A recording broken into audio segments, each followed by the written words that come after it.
个海外博主呢，他回到国内，然后他发表了一个观点，讲了一下中美之间他自己感觉到的差别。首先他讲他回到上海之后呢，他感觉中国办事人员和服务人员的这个素质呢都远超国外，大家的基础素质呢都非常的高。但同时呢，他在国内呢不能就是很直接的用上他在国外常用的一些像 AI 搜索啊、AI 阅读、AI 绘画和 AI 写作的一些工具。然后他说感觉会影响到他这个工作的效率。这让我想到我自己的一个经历啊，就是我跟我一个发小在聊天的时候呢，我跟他说呢一些国内的 AI 工具呢，其实做的不比海外的差了。然后他表示很惊讶，他以为这个国内国外的这个 AI 工具能力呢是一个天上一个地下。所以当时我也很惊讶这个事情，我没想到就是大家之间这个认知差异这么大。我很主观的讲一下我的想法，我们常说这个 AI 的能力呢，它是靠这个 A、B、C 来决定的。A 就是 algorithm， 就是它的算法 ；B 呢就是 big data， 就是它的这个数据；C 呢就是 computing power， 就是算力。可能在算力上呢，我们确实有点被卡了脖子。那可能这个0到1的创新上呢，可能确实做的跟国外呢有0.5到1代之间的这个差距。但是在 AI 应用上，你讲国内比国外差，我是万万不能同意，因为我自己就有一个这个切身的例子。去年我的几个同学一起做了一个这个 AI 的口语老师。我们当时想着说呢，每个人都有这个1对1口语私教的这个需求嘛。然后我们当时呢就是做了自己的产品原型，然后也招募了自己的这个种子用户，还去建了这个投资机构。最后呢，这个项目却这个选择性的这个放弃了。为什么呢？就是因为我们当时体验了国内的字节旗下的这个豆包，它的这个对话的体验呢，已经完美的做到了我们想要做的那种理想的产品状态，它就可以像打电话一样真人的在跟那个 AI 在进行一些对话。所以我们当时觉得我们的这个技术先进性呢和这个成本上都卷不赢这个国内的厂商，所以就选择性的放弃了。另一方面呢，我作为这个重度的 AI 使用者，我发现我自己的这个 AI 工具箱里面呢，很多都是这个国内的 AI 的产品。最近呢，豆包推出了它的这个电脑版，是集搜读写绘于一体的高效 AI 工具。它有这个网页端、客户端和这个插件端3个地方呢都可以免费使用。而且像学姐的这个视频呢，它不仅可以帮你总结出来它的这个内容呢，还可以告诉你它每部分的这个时间，还包括英语演讲的双语字幕。无论是学习还是办公呢，都非常的方便。我还给学姐呢狠狠的安利了一波。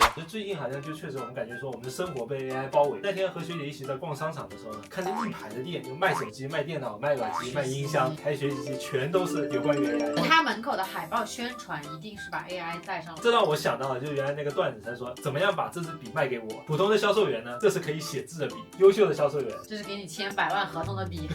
现在就是这支笔搭载了 AI。那么接下来就给学姐和大家呢好好介绍一下我最近在用的这个豆包桌面版，得力干将是吧？5星员工。那就先说一下它的这个 AI 搜索的功能。我问 ChatGPT 问题和我问他有什么区别？有个最好理解的例子，就比如说你问普通的一些问答，你说林黛玉倒拔垂杨柳是在这个第几集嘛？普通的 AI 问答呢，它有点像是一个小天才，他说我给你现编一下。但是你问 AI 搜索，它做的事情呢，其实是它是会去搜这个信息的来源，然后呢，它对这个信息来源做一个总结，它就会总结出来说这个事情是不可能存在的，它是在2个事情里面。它也会讲这个段子呢是来自于哪些地方，一个热感，这样它会跟你解释得很清楚。那我用它还是更放心一点。之前端午假期呢，不是和学姐一起去了顺德，当时我们想去看这个龙舟漂移，想给小蛇讲一下这个关于端午龙舟的历史。我们用这个豆包查了一下说，广东顺德的游龙有什么历史？怎么样可以向5岁孩子介绍？他很搞笑，他还说你可以这样介绍：宝宝在顺德有很特别的龙舟，他们的很漂亮。我觉得它的好处呢，是它这个信息搜索的很广泛嘛，它不需要像以前一样从无数的广告里面去筛选出这个有效的信息，而且还可以看到信息源，我觉得既准确，然后又还全面。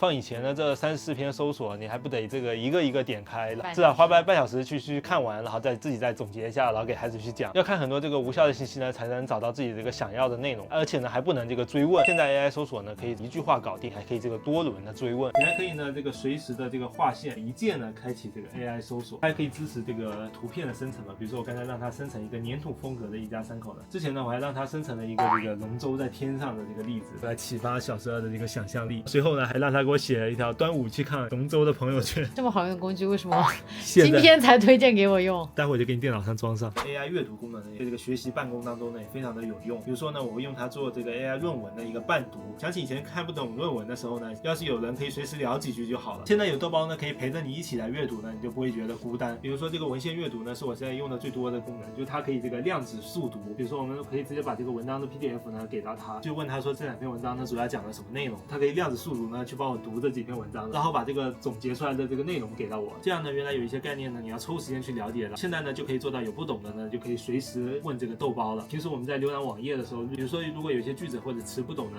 还可以直接这个画词翻译和解释，还可以这个一键长治桌面呢，随时唤起，像个专业的这个小助手，随时随地呢加入到你的这个原来的工作流程当中。这个 AI 的写作功能，就是它不仅可以写一些什么朋友圈啊或者推广的软文啊，我更多的还会用它来写一些英文的邮件。比如说我们可以用豆包来用英语呢跟我们撰写邮件，邀请国外的导师呢参加我们的这个论文的答辩，它就会直接帮你写成一个模板，你只要把你的这个名字呢替换上去，就可以给国外的老师发，就你也不用担心就是它会有语法的错误之类的，就几分钟就搞定，非常方便。学长做梦的场景，希望白日梦早日实现。最近这2年呢，这个 AI 产品不是大火嘛？啊，学姐有没有什么例子 AI 怎么样的已经融入你的生活了没有？很多吧，我觉得是这样子，就是它提高你的工作效率，大家都已经达成共识了，就帮你做 PPT 啊，然后帮你生成文字。但是前一段时间有一个小的东西，还让我觉得它真正帮助到了我们的生活。就上周小12发烧，连续发烧1周，然后我们带去医院看，医生就给他抽血嘛，因为他要判断是细菌性的还是病毒性的。当时那个结果出来，我就很担心，因为我看不懂啊，然后我就很着急，我就跟学长远程发了这个报告，我说报告出来了，现在排队等医生中。然后过了几分钟，学长就跟我说，这个报告显示它是